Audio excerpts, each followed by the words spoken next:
Olá, sejam bem-vindos à TV Cresce Alagoas, o espaço de notícias do Conselho Regional dos Corretores de Imóveis aqui do nosso estado. Confira agora mais uma das nossas notícias.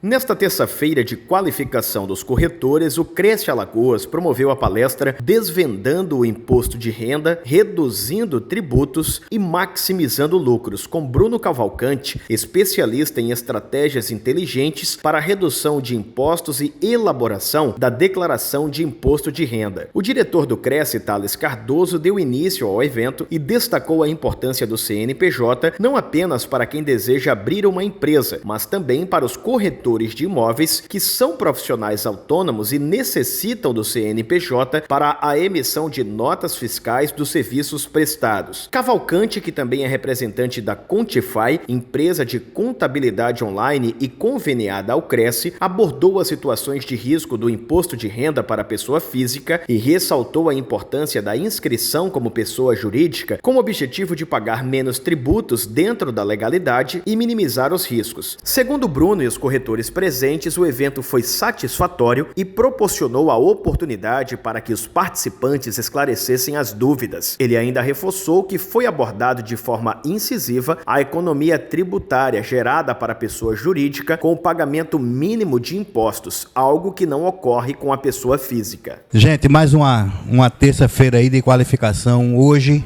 eu acho que de grande importância para a gente, porque é um assunto que está começando agora o mês. A gente devia até maio, doutor Bruno, o imposto de renda? Até final de maio. E vocês vão ter hoje uma palestra com um especialista nessa área de contabilidade. É um assunto de altíssima importância para a gente como profissional liberal, para a gente como prestador de serviço de uma intermediação imobiliária, e às vezes o nosso cliente, tanto o comprador quanto o vendedor, tem algumas dúvidas. A gente não precisa ser expert no assunto, mas o básico é interessante que a gente saiba passar até para orientar a quem ele pode procurar a respeito de um lucro de aumento patrimonial, um lucro ou um imposto sobre patrimônio, aumento patrimonial, um imposto sobre o nosso serviço, o que é que a gente vai pagar, o que é que a gente paga se não for um CNPJ, se não for uma pessoa jurídica, o que é que a gente paga como pessoa física, o que é que o nosso cliente paga de imposto quando ele faz a locação e que ele loca, às vezes, põe empresa e diz que não se preocupe não, que eu não vou declarar. Mas a empresa, ela recolhe lá o imposto de renda na fonte e que você automaticamente também, a Receita Federal está sabendo. Então, aproveitem ao máximo essa palestra. Ela vai ser importante tanto para o profissional, nós como corretores, quanto para que a gente oriente os nossos clientes que a gente intermedia, tanto o cliente comprador quanto o cliente vendedor, tá? Vocês vão aproveitar muito, daqui a pouco o Bruno está entrando aí no papo. O Cresce, não sei se vocês seguem aí a rede social do Cresce, às vezes as pessoas falam que o Cresce não está atuando, por que se paga anuidade, mas está aí. Nós tivemos agora, nesse final de semana, um trabalho da fiscalização no litoral norte. O diretor de fiscalização está aí, o Salomão, que é quem hoje está uma coordenada pesada nisso aí, e foi feito 7 autuações de falsos corretores na região de Japaratinga e de Maragogi. Quer dizer, pessoas colocando placa para vender, às vezes colocando uma mesa num plantão de um empreendimento que não é nem regular ainda. E como é que a gente consegue fazer isso? Não é achando que vai achar, que vai encontrar alguém lá, não. Isso são denúncias. São denúncias tanto de colegas que denunciam que nós somos fiscais da nossa profissão, são denúncias de pessoas que às vezes foram enganadas e vêm aqui falar, são denúncias de às vezes outros empreendedores que estão com empreendimento no local e diz que o outro está vendendo irregular. Então isso é muito importante para a gente. A fiscalização nossa nessa direção, ela está partindo em todo o Brasil contra o exercício ilegal da profissão. E a gente fica triste às vezes, recebe denúncia aqui de próprio colega favorecendo o exercício legal da profissão. É aquele colega que às vezes dá a metade da comissão para o porteiro do prédio, é que às vezes dá metade da comissão para um amigo que não é corretor, porque indicou. Eu acho que não precisa nem falar que a gente está favorecendo o exercício legal da profissão. De outras formas de você presentear a uma dica, a uma coisa parecida. Não favorecendo o exercício legal, porque recai sobre o profissional. Isso em qualquer área, não é só na nossa, não. A nossa talvez seja uma dos conselhos mais ativos em fiscalização. Eu digo porque eu tenho outros conselhos também, e a gente sabe o quanto a fiscalização do conselho do Cresce, ela é ativa com isso. E nós somos muito, muito observados por todos os outros conselhos. Tá? Na próxima semana, essa semana, na quinta-feira, a gente está tentando trazer uma outra, com uma construtora, como todas as quintas-feiras a gente traz aqui, viu, professor? A gente, toda terça e toda quinta, a gente tem esse trabalho para o corretor. A gente tem, as terças-feiras nós temos a qualificação, que é a contabilidade, a arquitetura, a engenharia, o direito, e às quintas-feiras a gente traz uma construtora. Nessa semana, a gente não conseguiu agenda. 3 construtoras pediram, a gente demorou para fechar. Talvez chegue na quinta-feira com a construtora Lecon. Ela está fazendo um lançamento hoje lá na Praia do Francês e possivelmente na quinta-feira ela faça aqui. Eu estou só esperando a confirmação dela. Se fizer isso, a confirmação ainda hoje de manhã, quem estiver seguindo as redes sociais e alguns grupos, a gente já vai fazer a postagem sobre isso, que seria quinta-feira. Se não, a gente também comunica que irá haver ou que vai haver para que a gente torne isso, não deixe realmente que não tenha a atuação, certo? Na terça-feira, dia 26, a gente vai fazer a palestra sobre locação de imóveis de acordo com a lei de inquilinato. Então, aqueles corretores que gostam de locação, aqueles corretores que vivem da administração de locação, eu acho que é de muita importância. Vai ser com Maria Elisa Pauli, advogada com especializações em direito imobiliário, direito público e direito administrativo, atuante na área imobiliária com o público de corretores e imobiliárias. Então, é muito específica ela dentro da área. Eu acho que vai ser de grande valia a quem já trabalha com locação e a quem não trabalha, que está se interessando pelo processo, porque o contrato de locação é onde o corretor pode vir a ter problema, tanto o corretor quanto o proprietário do imóvel. Para vocês terem uma ideia, se nós alugarmos a uma escola ou a uma igreja, durante o ano letivo, se ele não pagar nem um mês, a gente não pode tirar. Então, veja como é importante a gente conhecer essa legislação, essa forma, os contratos e como a gente pode amarrar. Então, não deixem de vir na terça-feira, vai ser divulgado ainda, mas para quem está aqui, nós já estamos divulgando, tá? Bom, alguém estava aqui na semana, há 15 dias atrás, nós lançamos a cartilha de trabalho sem assédio. Isso aqui é mais importante para os corretores do que para as corretoras, porque às vezes a gente, muito bonito, as meninas ficam paquerando a gente, então a gente tem que saber como é que pode prejudicar, como é que a gente pode evitar esse tipo de assédio delas com a gente, certo? Então, tem aí, quem não tiver com essa cartilha e tiver interesse, tanto aqui em cima, quanto lá embaixo tem, e já está sendo distribuído também em algumas imobiliárias, em alguns outros setores do mercado, para que a gente possa estar sempre aí atuando. Quem quiser também, aí embaixo também tem o adesivo de corretores de imóveis, para que a gente possa mostrar a valorização cada vez mais do profissional. Bom, aproveitem aí ao máximo, acredito que vocês vão ter aí uma manhã de muito aprendizado e sucesso. Professor Bruno, contador, especialista no que vai falar, e vai mostrar para vocês aí quadros interessantes que eu tenho certeza que vocês vão mudar a sua cabeça em relação a o que é o imposto, tirar da cabeça aquele medo do que eu vou pagar, para que a gente possa trabalhar com mais seriedade, respeito e profissionalismo. Professor, por favor.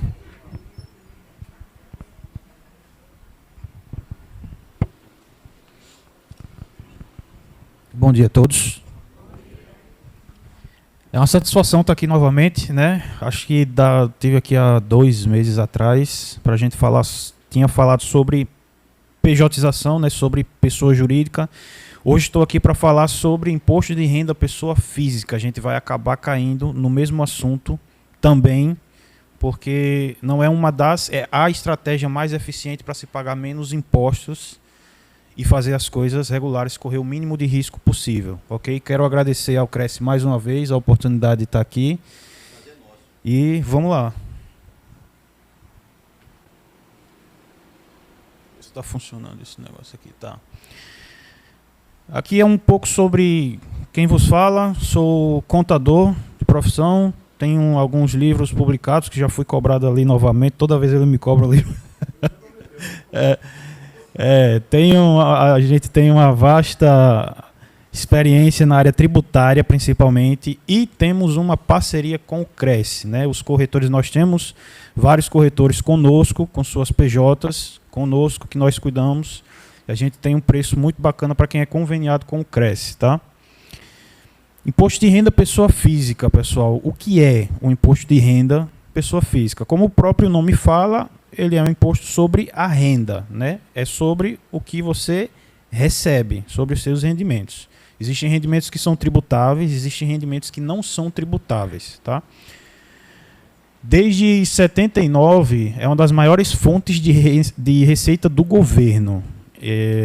Para vocês terem uma ideia, em 2021, a arrecadação só com o imposto de renda foi de mais de 1,8 trilhão de reais.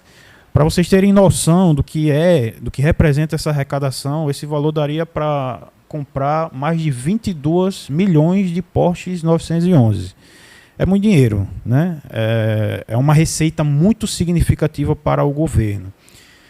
Por isso, o governo vem cada vez mais aperfeiçoando as suas fiscalizações, a forma como ele monitora, porque isso é uma fonte muito importante para o governo, é uma fonte de receita muito importante. Se é muito importante, o governo vai melhorar, porque quanto mais ele melhora a fiscalização sobre isso, mais ele arrecada, certo? Quem está obrigado a declarar imposto de renda? Quem recebeu rendimentos tributáveis, sujeito a ajuste na declaração, cuja soma foi superior a 30 mil reais esse ano, né? Então, se vocês tiveram receita superior a 30 mil reais, já estão obrigados a declarar o imposto de renda, né? Eu sei que tem muita gente que não declara, às vezes tem um valor até superior a isso, mas não declara porque não quer pagar. E aí a gente vai ver um pouquinho mais à frente que, a depender de como isso é recebido, isso é um risco muito alto que não vale a pena correr de jeito nenhum, porque não é que você pode não ser pego, você vai ser pego, entendeu? A Receita Federal, ela tem as informações todas na mão. Eles têm um centro de processamento em Brasília, que é um computador, que eles chamam de, até o nome de uma águia, que é um prédio inteiro só de processamento de dados. Esse prédio ele fica só fazendo cruzamento de dados. São computadores gigantescos.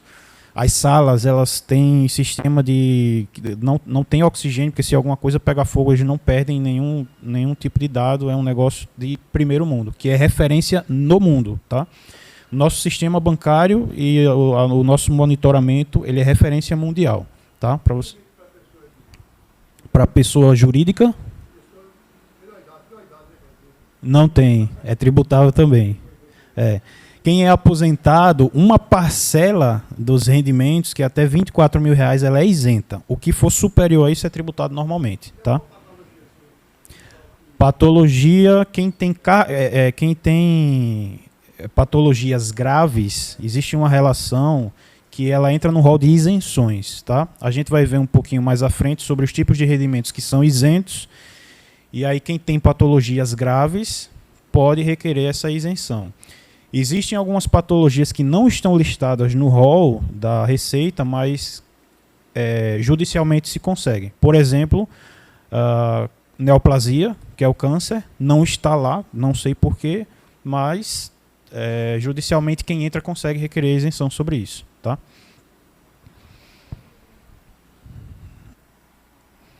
Quem recebeu rendimentos isentos, cuja soma foi superior a 40 mil, também precisa declarar. Um exemplo de rendimento isento, herança. É algo que vocês estão muito acostumados a ver, né? Eu acredito que até pelo clientes de vocês que vão comprar imóveis ou que receberam imóveis de herança, a herança recebida, ela é isenta de imposto de renda. Tudo isso é pago no processo de inventário, tá? Quem obteve em qualquer mês ganho de capital na alienação de bens ou direito sujeito à incidência do imposto. Então, todo mundo que vendeu algum bem, algum imóvel, que teve ganho de capital, está obrigado a declarar o imposto de renda. O que é o ganho de capital? Se eu comprei um imóvel por 500 mil reais e vendi por 600 mil, existe uma diferença positiva aí de 100 mil reais, que pode ser entendida como lucro. Isso é o ganho de capital. Tá? Quem teve ganho de capital está automaticamente obrigado a declarar o imposto de renda. Não necessariamente está obrigado a pagar, tá? São coisas distintas. Está obrigado a mandar a informação. A depender do caso, pode ser isento. Existem vários casos de ganho de capital em que se pode ter isenção. Tá? Posso explicar. No final, eu vou deixar um espaço bacana para perguntas, porque aí eu direciono mais para a necessidade de vocês. Tá? Eu vou fazer uma explicação mais superficial. O aprofundamento são vocês que vão pedir, que vocês que vão cobrar. Tá? O que vocês perguntarem, a gente vai respondendo e vai se aprofundando conforme a necessidade de vocês. Quem realizou operações de alienação em bolsa de valores ou mercadorias, que agora a gente teve uma alta muito grande de pessoas operando na bolsa de valores, comprando ativos, fundos de investimento imobiliários, BDRs, etc. Operou, precisa declarar. Não necessariamente precisa pagar, mas precisa declarar.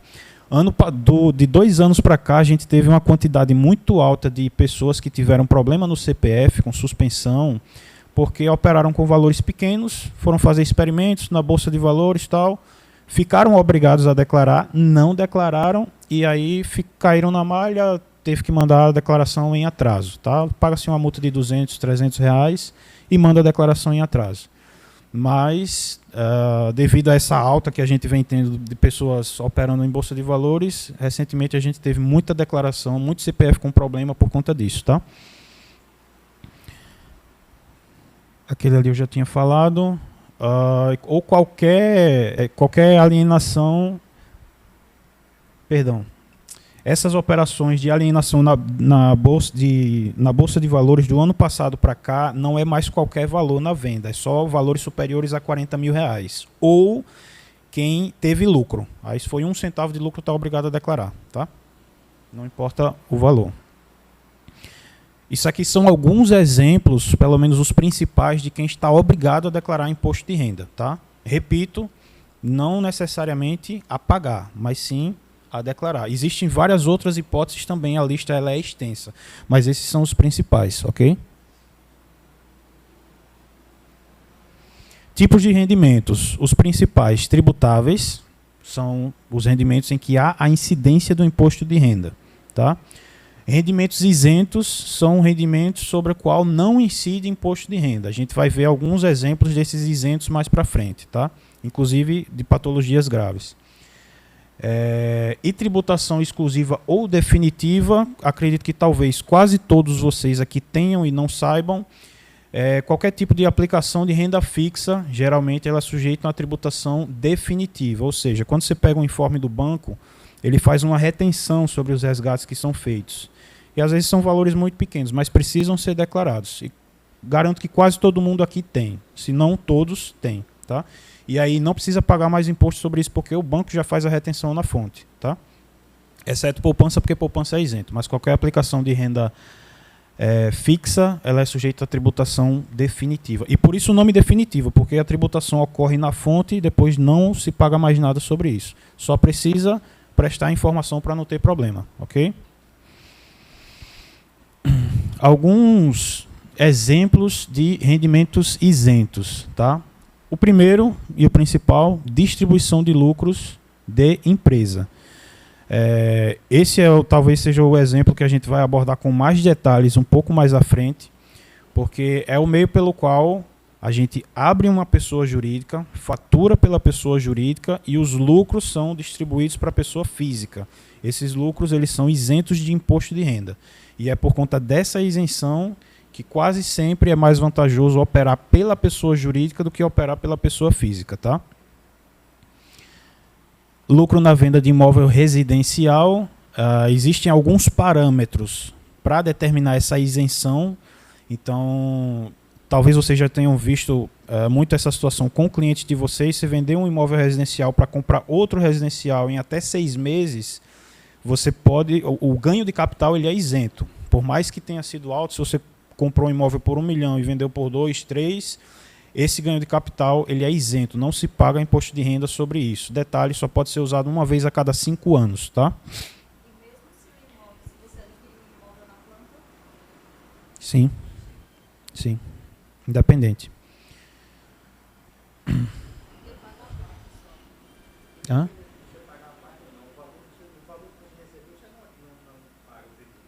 É. É. Aí assim, a depend... Pode falar. Residencial. Perfeitamente. A depender do valor, eu não oriento utilizar essa isenção. Porque muitas vezes, eu já vi muitos casos, o cara usar a isenção para deixar de pagar R$3.000, por exemplo, no ganho de capital. E aí ele fica impossibilitado de usar isso durante 5 anos. Nesses 5 anos, o cara tem outros imóveis, faz outra operação que teria que pagar ali 40, 50, 60 mil reais, muito mais. E aí ele perdeu de usar a isenção sobre 60 para usar sobre 3, entendeu? Então, a depender da situação, dos imóveis que aquela pessoa tenha, nem sempre eu recomendo fazer uso dessa isenção. Tá? Porque se for um valor baixo e houver a possibilidade de usar isso durante os próximos 5 anos, é melhor pagar do que usar a isenção. Tá? Rendimento sobre a caderneta de poupança é um tipo de rendimento isento, não tem tributação sobre imposto de renda. Juros sobre capital próprio, indenizações trabalhistas e seguro-desemprego. Quem recebe qualquer tipo de indenização trabalhista ou o período pelo qual foi demitido e recebe seguro-desemprego, esses rendimentos eles são isentos, mas precisa declarar, tá? A depender do valor, claro. Pensões, aposentadorias e benefício do INSS, e aí existe um limite para esse valor, que hoje esse limite é menos de R$25 mil, tá? Eu acho que foi até o rapaz ali que tinha perguntado. Rendimentos de doações e heranças, aí eu coloquei um asterisco lá e coloquei ITCD, porque é um rendimento que não é sujeito a um imposto de renda, mas ele é sujeito a um imposto estadual sobre a doação, que é o ITCD. Tá? Hoje, nós estamos com o ITCD aqui no estado a 2%, mas há a proposta de lei para aumentá-lo. Tá? De 2 a 4%. Se for a doação, ele é 2%. Se for herança, é 4%. Perfeitamente. Ele hoje chama de TCMD. Perfeitamente. Se for doação, não importa se é família ou não. Eu me doei, o ITCMD é 2%. Se for herança, ele chega a 4%. Perfeitamente. E aí isso acontece muito. Existe um artifício.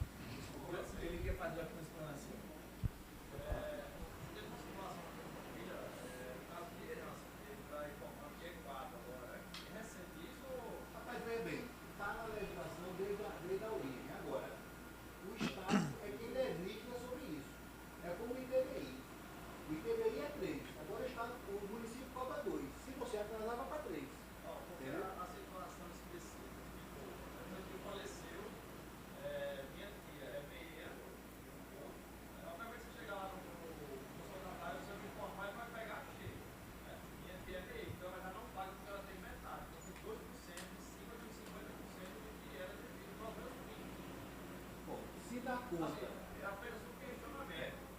Foi feito dessa forma, porque é dessa. Como você defendeu verdade, Eu ainda não entendi tua pergunta. Sobre a herança que ele recebeu, não pagou 4, pagou 2. Não foi causa mortes, não. É o que eu estou falando. Então, herança, a taxa é maior. Mas isso é legislado pelo Estado, não é mais município. Então, o Estado, ele tem como legislar de 2 a 4. Como o município legisla no ITBI de 2 a 3. O que é que o município diz? Se você fez a venda agora e vai reescriturar dentro de um período de tempo, é 2%. Se você passa esse período de tempo, vai para 4, vai para 3. Isso. Mesma coisa pode acontecer com o ITCMD.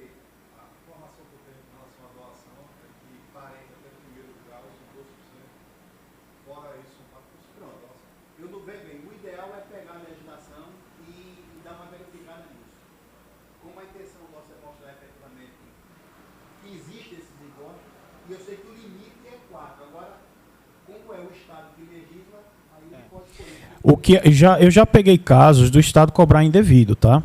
E aí, quando há ou um processo de geração de TCD de forma espontânea, ou quando isso está rolando dentro do processo de inventário e quem calcula esse TCD é o Estado, tá?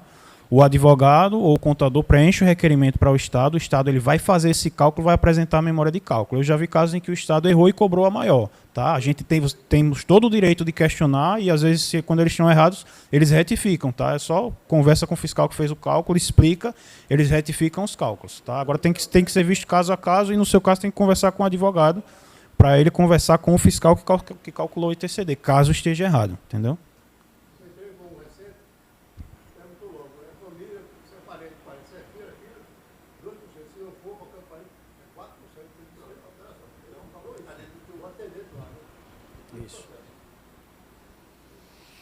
E antigamente o pessoal usava muito esse recurso de colocar na declaração do imposto de renda doação e não pagar o ITCD, porque antigamente não existia cruzamento de informação do Estado com a Receita Federal.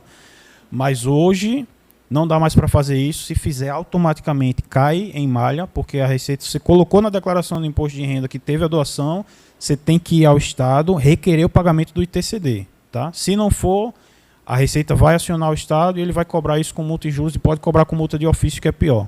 Tá? Hoje é automático já isso. E se o bem estava no nome de outro parente e a gente recebeu doação? Aí como é que faz isso? Não teve morte, não. É doação normal. Só que não estava no nome da pessoa que doou, estava no nome de outra pessoa que regularizou. Aí está complicado. Isso é muito, infelizmente isso é muito comum. Isso é muito comum. E aí tem que ser analisado cada caso, tá? Porque às vezes a pessoa detém o imóvel, de fato é dela, toda a transação financeira é dela, mas o imóvel está no nome de um terceiro, que ela nunca fez a transferência. E aí isso precisa ser organizado com muita calma na declaração de imposto de renda de todos os envolvidos para não ficar nenhuma brecha, tá? Mas é uma situação delicada, mas infelizmente é muito comum. Isso acontece bastante. Tá? Renda percebida por portador de moléstia grave também é um tipo de rendimento isento de imposto de renda. Tá? E como eu disse, a Receita Federal ela tem um rol de doenças que entram nessa isenção. Mas judicialmente é muito fácil conseguir para outras que não estão listadas. Tá? A tabela do imposto de renda na pessoa física. Isso aqui vai ser interessante para o que a gente vai ver daqui a pouco, que é a tributação na pessoa jurídica. Na pessoa física, os rendimentos tributáveis eles seguem essa tabela, que foi atualizada agora ano passado, recentemente, para 2112. Até esse valor é zero, tá? É isento de imposto de renda. E aí depois é feito um cálculo de alíquotas que vai de 7,5% até 27,5%. Acima de R$ 4.644, a alíquota é 27,5%. Hoje, R$ 5.000 por mês não é algo tão difícil de se alcançar, né? É muito comum a gente ver pessoas com essa renda, ou um pouco mais do que isso, que estaria sujeita a essa tributação de 27,5%. Essa tabela é muito defasada, tá? Esse R$ 4.600, isso está esses 27,5 há muitos anos, né? Isso é como o governo também não tem uma obrigação de atualizar essa tabela, isso é uma forma de aumentar tributos de forma indireta, né? Aumentar o rendimento do governo, exatamente, porque existe a inflação, o salário mínimo aumenta, mas aquela tabela ela permanece, tá? Só para corroborar com você. Vocês prestem atenção, gente, para os inquilinos, os proprietários de imóveis que têm imóveis alugados, pessoa física, a partir de R$ 4.000 e poucos reais. Ele está pagando 27,5% de imposto. O cara, meu aluguel é R$ 10.000, é pessoa física, está lá 27,5% de imposto. A gente tem que deixar ele muito ciente desse tipo de coisa. Às vezes o aluguel está por 4.500, ele quer fazer um aumento para 5.000, ele acha que vai ganhar, vai perder. É verdade. Porque ele, até R$ 4.000, ele tem, por exemplo, se eu volto aquela tabela, por favor, professor. Você, por exemplo, ele está na faixa de 22 mil ali, de 22,5%. Se ele passa desse valor, vai para 5, ele paga 27,5% sobre os 5 que recebe. Ele vai para 27,5% de imposto do que ele recebe. Aí depois ele vai falar porque é importante também da PJ. E nesses casos também é possível e é mais viável operar pela pessoa jurídica. Existe um detalhe aí nessa questão do aluguel que no Simples Nacional isso é uma atividade vedada. Não pode. Mas existem artifícios, né? E no lucro presumido também é muito mais viável porque não tem incidência de ISS. Então a tributação ela é menorzinha. Tributos numa pessoa jurídica no Simples Nacional. Essa aqui é a tabela, aquela tabela que eu mostrei anteriormente era a tabela da pessoa física. Essa aqui é a tabela do cálculo dos impostos de uma pessoa jurídica no Simples Nacional. Tá? Esse faturamento é anual, então até 180 mil é 6%. Vocês vejam a diferença. Tá? O mesmo faturamento, se você estiver operando por uma pessoa física, se você estiver operando por uma pessoa jurídica, vamos considerar esses 180 mil reais no ano, que estaria enquadrado a alíquota de 27,5%, numa pessoa jurídica cai para 6%. É uma diferença absurda, né? E aí, à medida em que essa pessoa jurídica ela vai aumentando o faturamento, a alíquota vai aumentando de forma proporcional. Né? Por isso que o presidente, toda vez ele diz aqui, eu quero é pagar topado, porque quanto mais eu pagar, significa que mais eu tô faturando, né? Quero pagar a alíquota maior que tiver. Limite 4.800.000 é o limite do Simples Nacional, ultrapassou isso, não pode mais ser Simples Nacional, tem que ser desenquadrada obrigatoriamente. E aquela observação ali também não compensa, exato. Que a distribuição de lucros da pessoa jurídica ela é isenta, ainda é isenta, né? E aí por isso que é mais vantajoso operar por lá. Um quadrozinho comparativo, são 4 faixas salariais, 4 faixas distintas de recebimento. Cada quadro ele compara o pagamento dos impostos pela pessoa física e o pagamento pela pessoa jurídica, já considerando as despesas que você tem na pessoa jurídica. Tá? Para quem tem uma renda de até R$3.000, não compensa abrir uma PJ. É melhor faturar pela pessoa física. Tá? Porque os custos com a pessoa jurídica acabariam tornando inviáveis, iria sair mais caro. Para quem tem uma renda de R$5.000, aí a gente já tem uma economia de mais de R$700 mensal em pagamento de impostos, operando pela pessoa jurídica. Tá? A gente está considerando ali os impostos, um custo com contabilidade, taxa de localização que precisa ser pago anualmente, aquilo ali é uma projeção, tá? Não é algo que se pague mensal, é algo que se paga anual, mas está dividido por 12, para que haja uma projeção. Tá? São custos que existem na pessoa jurídica, mas ainda assim é mais vantajoso. E aí, quanto mais se fatura, maior é essa economia. Numa faixa salarial de R$12.000, a gente tem uma economia mensal média de R$2.200, numa faixa salarial de R$20.000, mais de R$3.700 de economia operando isso mensal, tá? Operando pela pessoa jurídica e recebendo os valores a título de distribuição de lucro. E aí uma observação importante, para corretores que faturam mais de 3,4 milhões por ano na pessoa jurídica, a opção pelo regime de tributação no lucro presumido pode ser mais vantajosa do que no Simples Nacional. Tá? Isso porque quando chega próximo a essa faixa, a alíquota do Simples ela passa a ser maior do que se a empresa fosse regime normal no lucro presumido. Então, quando chega próximo desse valor, as alíquotas elas começam a se equiparar. Se você continuar no Simples Nacional e aumentando, é melhor pedir um desenquadramento e ir para o lucro presumido. Ok?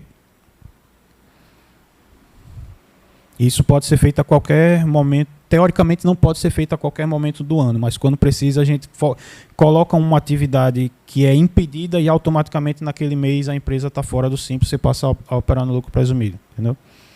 Isso não é ilícito, tá? Isso é só um artifício. Não tem nada Não tem nada na legislação que diga que não possa fazer. Só diz que que não é proibido, é permitido. E se eu não declarar, né? Que eu acredito que não tem ninguém aqui que não declara de forma nenhuma. Não tem não. Cruzamento de informações da Receita Federal. Isso aqui é um exemplo, trechinho de uma notificação, tá? Recursos movimentados a crédito em suas contas bancárias abaixo especificadas. Isso aqui é a carta, né, que a gente recebe. Já descontados, transferências de titularidade, resgate de investimentos, empréstimos e similares informados à Receita Federal pelas instituições financeiras na e-financeira. É uma declaração que os bancos mandam à Receita Federal dizendo quanto foi movimentado na conta de vocês. Aí tem gente que pergunta, mas o sigilo bancário não existe. A Receita sabe de absolutamente tudo. E aí já tem os valores lá. Primeiro trimestre, 14 mil. Segundo trimestre, 117 mil. Terceiro trimestre, 132 mil. Quarto trimestre, 110 mil. Essa pessoa não tinha declarado nada, teve que pagar sobre tudo, né?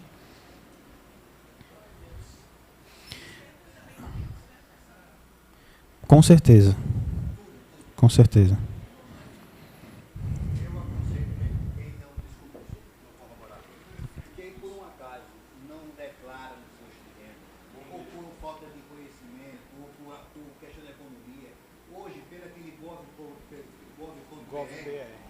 Você já tem a declaração de vocês pronta.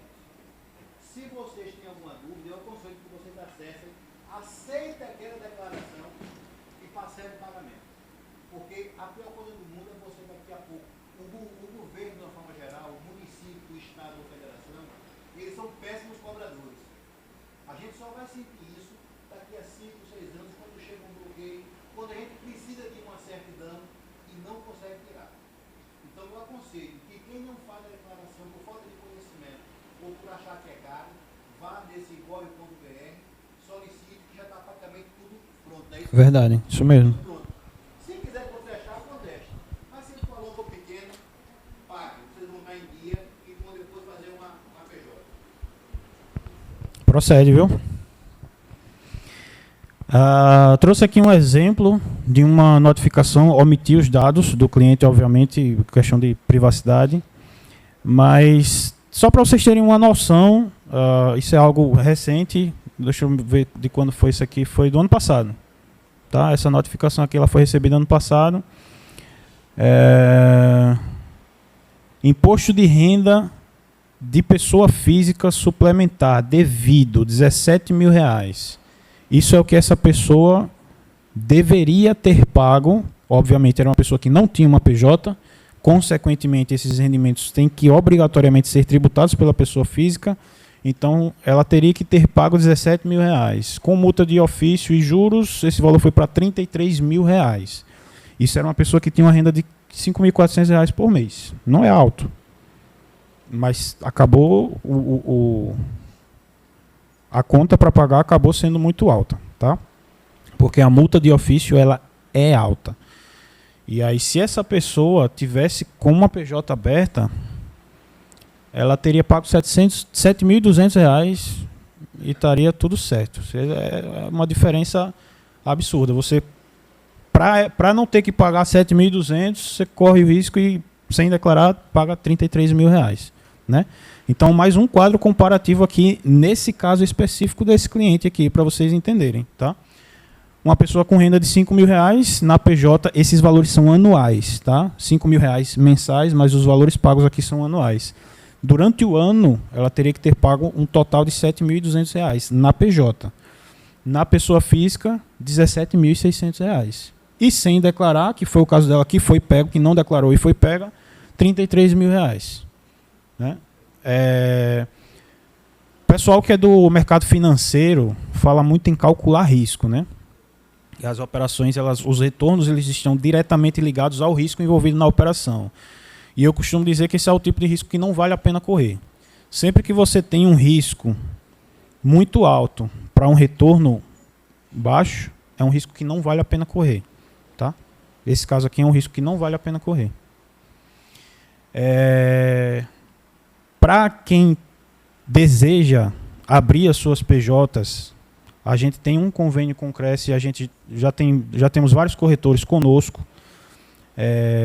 A gente tem um plano básico que a mensalidade é R$ 249 mensais. Isso só tem aqui. Eu desafio vocês a procurarem em qualquer outro local no mercado. Vocês não vão encontrar uma contabilidade completa por esse valor. Tá? A gente oferece isso aqui em parceria com o Cresce e não foi do dia para a noite que a gente chegou nisso aqui não. Tá? A gente enfrentava uma dificuldade muito grande de precificar para esse tipo de prestador de serviço, que não são empresas. São pessoas que prestam serviço e precisam de uma PJ para poder pagar menos imposto. Tá? A gente tinha aí, sempre teve, vocês podem pesquisar aí no mercado, isso gira em torno de uma mensalidade de meio salário mínimo. É o padrão do mercado. Tá? Hoje a gente está oferecendo isso ao Cresce por R$ 249 mensais. E a gente teve, acho que ano passado, eu me lembro que teve um corretor que entrou em contato com a gente, aí só para ver, né, os preços, aí o corretor disse, não, beleza, eu vou olhar no mercado. Depois ele voltou, esse bicho realmente, eu não encontrei ninguém com valores que vocês estão oferecendo, não. Tá? E vocês, modéstia à parte, estarão sendo muito bem assessorados, tá? Que a gente tem uma equipe muito boa. Para quem tem negócios mais robustos, a gente tem um plano mais avançado, que é esse plano de R$ 449. Existem outros planos também, a depender do caso e da necessidade do cliente, a gente atende a todas as necessidades. Tá? Para quem for fazer o seu imposto de renda, pessoa física, estou aqui agora vendendo o meu peixe mais uma vez, façam conosco. Nesse QR Code vocês podem deixar o contato de vocês, e ali tem o nosso e-mail e o nosso contato. Tá? É só mandar um alô, esse número é o WhatsApp. O senhor quer que volte? Esse ou outro? Esse aqui.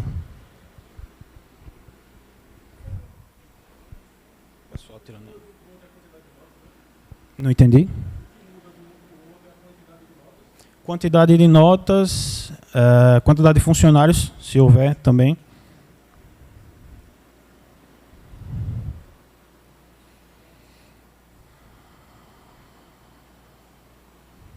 Ok?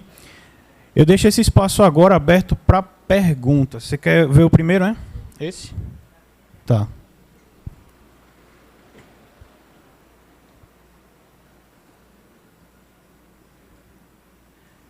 Pode perguntar.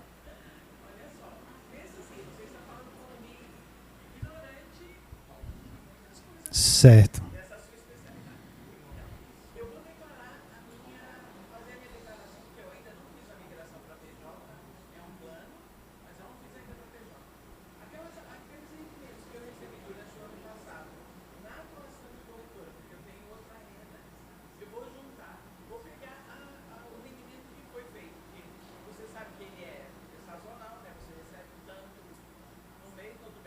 Sim.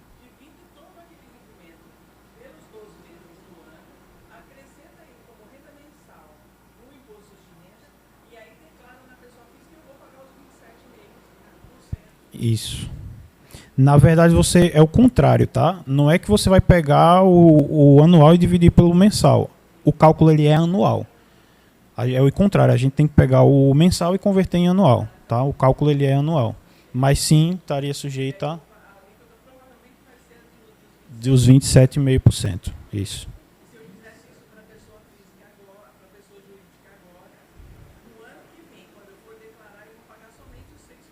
Isso, exato. Porque você paga esse imposto na empresa. E ali está imposto de renda, PIS, COFINS, contribuição social. São vários impostos dentro de uma guia única.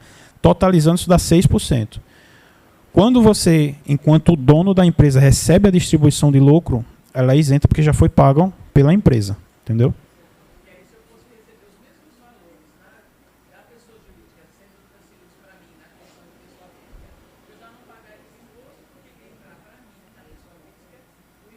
Exatamente, exatamente. Exatamente. Vamos abrir logo. Ainda dá tempo. Antes tarde do que mais tarde, né? Quem tem mais perguntas? Esse espaço final é só para responder as dúvidas de vocês, tá? Caso quem já é MEI, aí faria essa transição? Faz transição. Aí você forma uma autoria? Isso. Na transição, não. Entra no plano normal, tá? O MEI pode ser desenquadrado e enquadrado como uma empresa normal do Simples, ou ele pode ser baixado e aberto uma nova. Em termos burocráticos, é mais fácil baixar o MEI e abrir uma nova, tá? Mas pode ser feito desenquadramento também. O MEI é R$81 mil no ano de faturamento.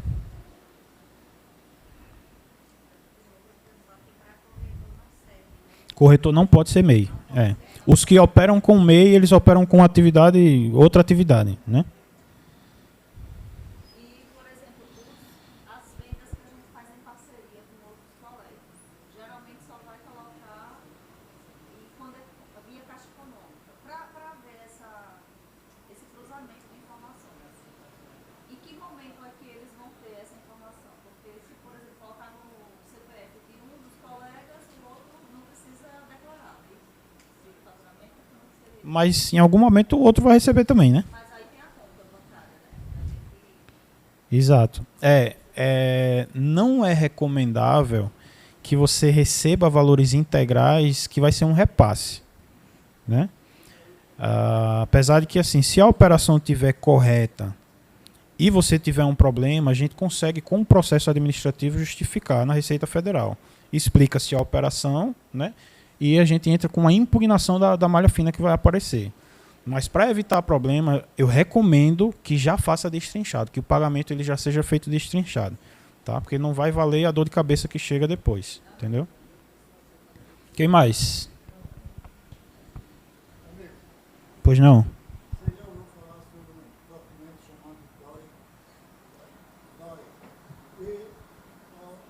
DOI?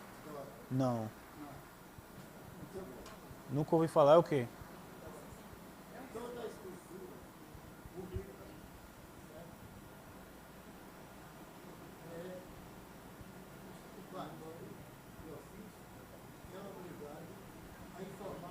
Perfeitamente.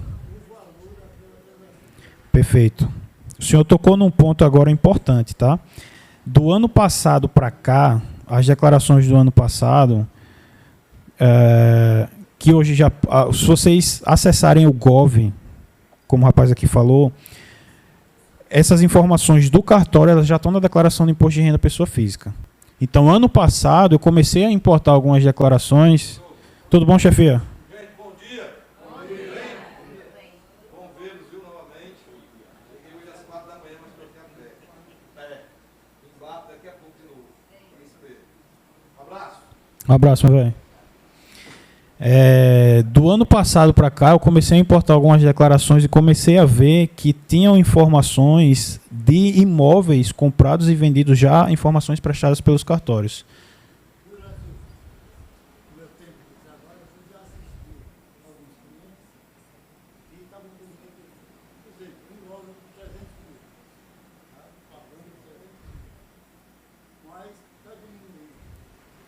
Aí colocava o valor bem abaixo, né? Aham. Tá. Aí tem muita gente que no registro, no cartório, manda colocar abaixo. Aí você sana um problema, mas aí você vai ficar com na escritura. Pronto. Eu não sabia que era através dessa declaração. Eu sabia que o cartório já prestava, que eu já comecei a ver desde o ano passado, através da senha do Gov, já as informações de imóveis comprados que o cartório manda para a Receita Federal já a informação. Do ano passado para cá, isso já começou a acontecer. Porque às vezes o pessoal pede na escritura que seja valor menor. Só que a imobiliária que vende e a construtora que vende, ele tem a obrigação de preparar um documento chamado de imóvel. Esse documento diz para quem foi, o que foi, por quanto foi. Na hora do cruzamento do cartório com esse imóvel, pode ter o problema. E ainda tem a de imóvel, que é direto para a Receita, né? A construtora não pode botar um valor abaixo sem falar com o proprietário. E o proprietário pedindo um valor abaixo demais do que o custo de operação da construtora, ela não vai fazer. Porque o dinheiro ela vai receber. O município não está fazendo um recadastramento imobiliário para fazer uma reavaliação. Sim, além disso, mas aí é questão de DBI. O município não vai comunicar. O problema é que o cartório comunica, através da declaração do Conselho Federal, o contribuinte declara que 100, nós já compramos às vezes por 200, 250, e a construtora declara por 250. Como é que fica? Sim, mas tem pessoas físicas, que estou querendo mostrar. Eu concordo. O problema é o seguinte, o dinheiro vai entrar contra de alguém. Aí ele vem pelo cartório pela. Ele está comprando por 300, mas está declarando, mas precisa de 250. Certo. O banco vai saber, o banco vai saber. E além do banco, geralmente, com esse valor, ele compra algo.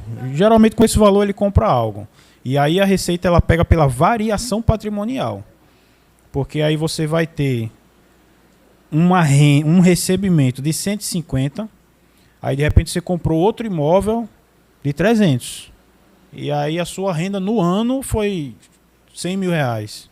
Ou seja, você não tinha de onde tirar 300 mil reais. Ele compra essa diferença parcelada. Ele vai justificando mês a mês essa receita. Mas se for de uma vez, não tem Isso. como, entendeu? E Exatamente. esses 300 mil, para ele não justificar essa receita, não pode entrar todo em dinheiro. Não pode entrar todo no banco. Tem que entrar uma parte fora. Mas como é que o cara saca 300? Paga o crédito que ele sacou. E eu só recebo 150, 150 não está oficial. Aí você comprou um imóvel e o resto do dinheiro veio de onde? Entendeu? Pega pela, pega pela variação patrimonial. Como eu posso saber a minha situação física junto à Receita? Pode. O senhor tem a senha do Gov, com ela facilmente consegue visualizar. Através do ECAC. Você vai no ECAC, põe a senha do Gov, clica em situação fiscal. Você vai sair um relatório. Nesse relatório tem, se teve omissão de declaração vai aparecer, se está devendo um imposto de renda vai aparecer, se tem alguma irregularidade vai aparecer lá. Quando não aparece, vale a pena declarar que está ali, que você vai receber? Depende da situação. Colocar o CPF de quem Depende da situação, depende muito da situação. Depende da renda, depende de como foi o recebimento, entendeu? Eu entro mais uma vez no quesito avaliação de risco. A gente tem que avaliar as coisas, ponderar, ver qual é o tamanho do risco e ver o que é melhor fazer ou não. Tem coisa que não dá pra gente falar em uma palestra, né? Senão depois a Receita Federal tá atrás de mim para me prender. Deus me livre. Mais perguntas, pessoal? Esse espaço final é só reservado para vocês tirarem as dúvidas de vocês, tá? Aproveitem que é 0800.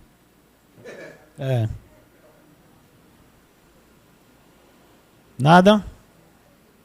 Tudo certo? Todo mundo devidamente instruído? Pode fazer, por favor.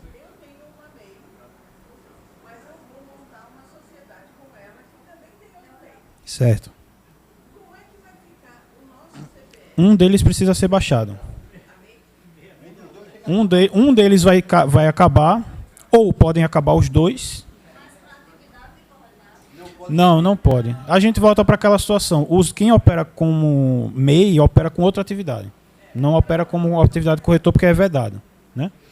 E aí ou baixa-se os dois e que se cria um novo CNPJ, ou baixa um deles e o outro é desenquadrado e vira uma PJ, entendeu? Em termos burocráticos, é mais fácil baixar os dois e abrir uma nova empresa. Isso. Oi? Você não pode ter MEI e ser sócio de uma pessoa jurídica ao mesmo tempo. Não. Não pode. Entendeu?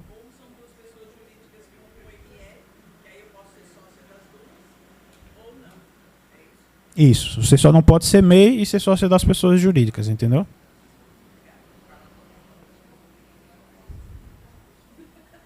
Essa?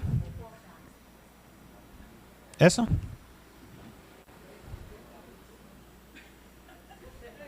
Gente, dúvidas? É muito. Se eu tenho uma poupança e todas as comissões que entram na minha poupança, eu tenho que declarar isso. E digamos que o meu cliente, ele fez também a declaração. Aí ele só, o contador, no caso, ele vai precisar de quê? Só dos dados do Dos dados dos recebimentos, né? Isso, exato. Teoricamente, você deveria emitir nota fiscal pela pessoa física para esses recebimentos. Porque às vezes eu faço o corretor emitiu a nota. Aham. Eu faço só a comissão. A imobiliária já emite a nota, no caso. Certo. Mas ela emite no seu CPF? Esse é o grande risco também, tá? O que é que acontece, viu, Bruno?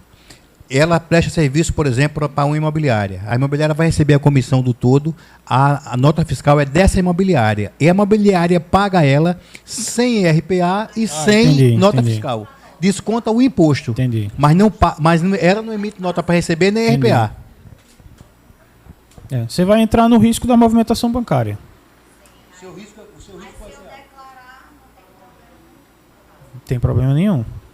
Aí você tem que avaliar ou se vale a pena realmente você declarar pela pessoa física ou se é melhor você abrir uma empresa. Que provavelmente é mais econômico ter uma empresa. Né? Gente, aqui no Conselho, a gente está orientando quem quer montar a sua PJ, abrir uma EI, que é uma empresa individual. Porque o valor da anuidade é igual da pessoa física. Mudando essa característica para ser uma empresa limitada, aí vai baseado no contrato social, e que normalmente fica em torno do valor de um salário mínimo mais a sua anuidade. Então seria interessante, quem não tiver e for abrir, que não seja sociedade, seja uma empresa individual. E aí os valores da anuidade são os mesmos da pessoa física, tá? Mais alguma dúvida? Tô dispensado já? Então vamos perguntar, rapaz. Nas outras palestras tava todo mundo solto. O povo tava perguntando, por isso que eu até separei mais espaço agora. Mas hoje vocês estão meio calados. Não, mas é melhor perguntar do que fazer e depois a gente ter que... Depois, na hora de desfazer, é mais complicado.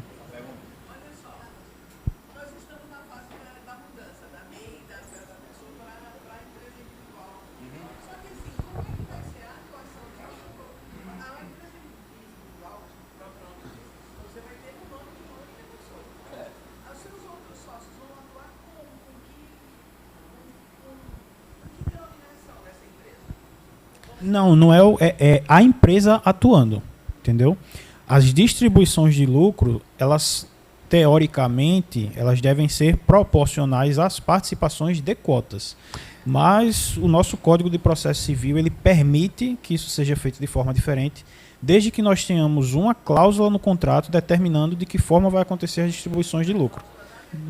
Na cláusula da abertura da empresa. E você pode ter, não sei se você concorda, mas existem as SCPs, que são empresas onde a ostensiva é quem tem a marca e os sócios eles já recebem líquido e são ocultos. E você faz parte do contrato social, recebendo a cota à parte com que você entra no processo, entendeu?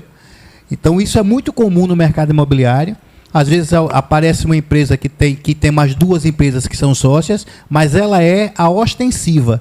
Então o nome que aparece é dela, todas as obrigações sociais são dela e os outros são sócios ocultos. E eles recebem, através do balanço, o adiantamento de lucro e aquilo já vem efetivamente descontado.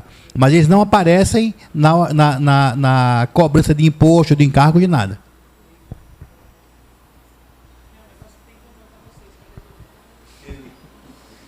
É verdade. É verdade. Pegou o contato? O rapaz ali, eu acho que ia fazer alguma pergunta. O senhor tinha levantado a mão? Paga 2 unidades, porque são duas pessoas. É uma pessoa física que é responsável e a pessoa jurídica. Mesma coisa, tá? Além das despesas que vocês terão com a empresa aberta, tem a anuidade do conselho, mas isso é em qualquer profissão. Se você abrir uma clínica, você tem isso. Se você abrir um escritório de advocacia, você tem isso. Se você abrir um escritório, também tem isso. O contador também tem. Então isso é porque são pessoas distintas, são duas entidades, tá certo? É a pessoa física e a pessoa jurídica. Eu também pago do meu pessoa física e PJ, tem que pagar os dois.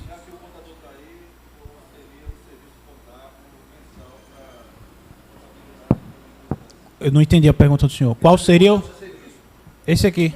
Opa. Esse aqui. 249 mensal.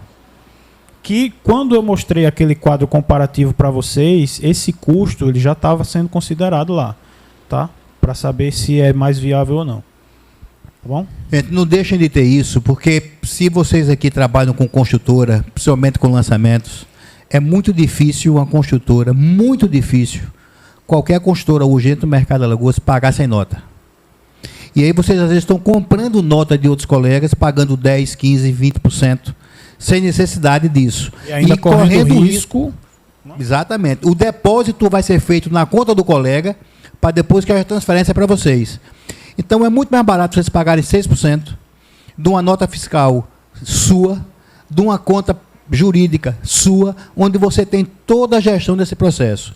Quando a gente faz uma venda, que às vezes a comissão é dividida em 2, 3 vezes, que também é comum, porque às vezes entra um imóvel, porque às vezes o sinal não entrou todo, e aí a gente fica dependendo do colega, porque a construtora hoje ela quer que a proposta seja o nome do dono da nota, e que o contrato vai ser citado em nome da PJ que está vendendo, da imobiliária que está vendendo, aí elas recebem para poder repassar.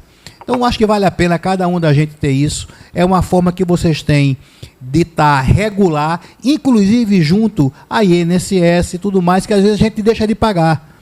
E a gente, dentro de uma PJ, isso já existe no processo. E aí vale a pena vocês entrarem nesse processo de pessoa jurídica. Tanto para linhas de crédito de financiamento, para vocês comprarem um carro é mais barato, para vocês comprarem às vezes o imóvel, o crédito é melhor, vocês têm uma facilidade no mercado imobiliário muito grande por ter PJ, muito grande. Mais alguém tem alguma pergunta? Tudo certo?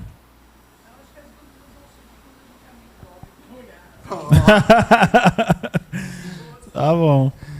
Bom, gente, então acho que só agradecer. Então, finalizamos. Eu que agradeço. Espero que vocês tenham gostado muito aí da apresentação e dessa palestra. Para mim, particularmente, foi muito útil, porque eu sou diretor tesoureiro daqui, mas não atuo na contabilidade como o Bruno atua. A gente tem conhecimento porque a corretagem nos obriga a fazer isso. Mas parabéns a vocês também pela presença, porque isso é muito importante, mostra a necessidade de qualificação.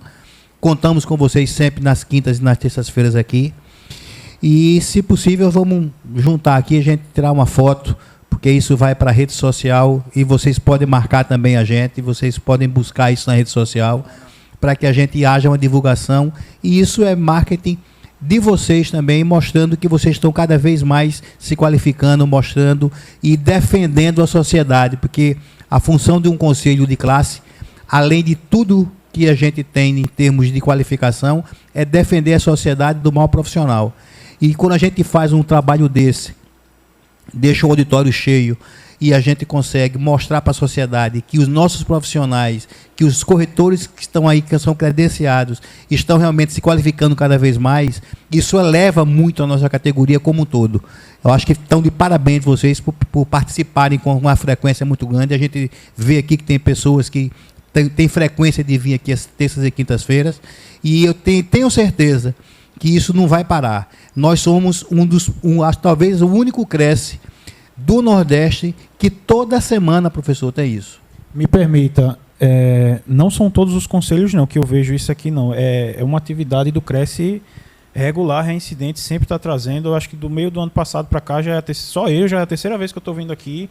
O Cresce sempre está promovendo esses momentos de treinamento para vocês. E isso nós somos o único Cresce do Nordeste que fazemos isso semanalmente.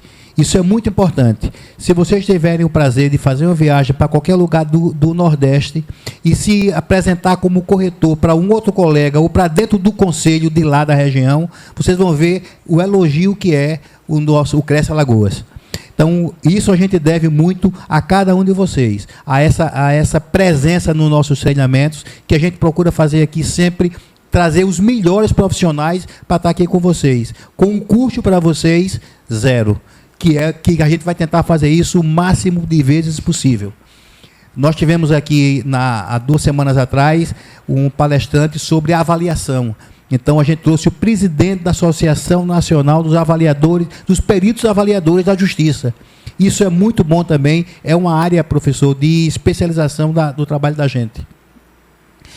E cursos, se vocês estiverem seguindo aí e entrarem no site do Cresce, nós estamos aí com a turma aberta, fechou agora dia 17, mas normalmente abre a cada mês, curso de matemática financeira com o uso da HP 12C, documentação imobiliária, fotografia imobiliária com o celular, perito judicial, prevenção à lavagem de dinheiro, esse curso aqui está cobrado todos os anos, lucro imobiliário, inferência estatística para avaliação imobiliária, locação e administração de imóveis. Além desse curso, na semana que vem está vindo para cá uma advogada da área específica para falar com vocês. Sistema registral e notorial, noções básicas de negociação e o curso de avaliação que vocês sabem aí. Então é só acessar, vocês sabem que isso aqui é EAD, professor, e é de graça. E curso é com direito a certificado. Tá bom? Aproveitem. Parabéns a vocês. E vamos juntar aqui, tirar uma foto para que vocês publiquem isso aí.